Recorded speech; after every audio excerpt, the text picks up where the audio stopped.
الحمدللہ رب العالمین والصلاة والسلام علی سید المرسلین اما بعد فاعوذ باللہ من الشیطان الرجیم بسم اللہ الرحمن الرحیم۔ حیات اسلام کی جانب سے آپ تمام ناظرین کو السلام علیکم ورحمۃ اللہ وبرکاتہ۔ آج ہم آپ کو شیطان سے محفوظ رہنے کا روحانی علاج بتائیں گے۔ جی ہاں، شیطان ہمارا سب سے بڑا دشمن ہے اور شیطان کی کوشش ہوتی ہے کہ ہم کسی طرح گناہوں میں لگ جائیں، برے کاموں میں لگ جائیں۔ اگر ہم چاہتے ہیں کہ ہم شیطان کے شر سے محفوظ رہیں، شیطان کے بہکاوے سے ہم محفوظ رہیں، تو میں آج انشاءاللہ آپ کو جو روحانی علاج عرض کروں گا، یہ عمل ایسا ہے کہ اگر ہم نے دن کی ابتدا میں یہ عمل کر لیا تو اللہ پاک کی رحمت سے پورے شیطان کے شر سے محفوظ رہیں گے۔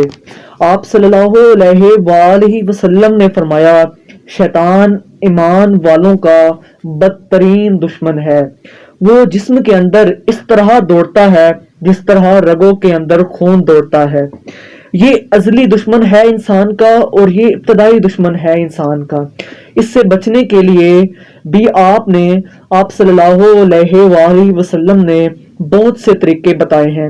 جو بندہ عبادات میں مشغول رہتا ہے، نیک اعمال کرتا ہے، اس پر یہ زیادہ زور آزمائی کرتا ہے کہ یہ بندہ کسی نہ کسی طرح نیک کام کرنے سے محفوظ رہے۔ شیخ عبد القادر جیلانی ولی کامل بہت بڑے گزرے ہیں۔ ایک مرتبہ شیطان کہنے لگا کہ آپ اپنی عبادت کی وجہ سے اس درجے پر پہنچ گئے ہیں کہ اللہ تعالیٰ نے آپ کو تمام گناہوں سے پاک کر دیا ہے اور معاف کر دیا ہے، اس لیے اب زیادہ عبادت کی ضرورت نہیں ہے۔ تو آپ شیخ عبد القادر جیلانی عبادت، تقوی اور پرہیزگاری کی وجہ سے شیطان سے محفوظ رہے۔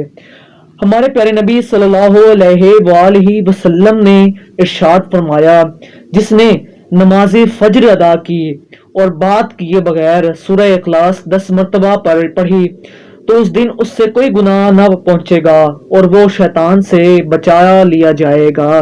جی ہاں، ہمارے پیارے نبی صلی اللہ علیہ وآلہ وسلم نے ارشاد فرمایا، جس نے نماز فجر ادا کی اور بات کیے بغیر سورہ اخلاص 10 مرتبہ پڑھی اس دن اسے کوئی گناہ نہ پہنچے گا اور وہ شیطان سے بچا لیا جائے گا۔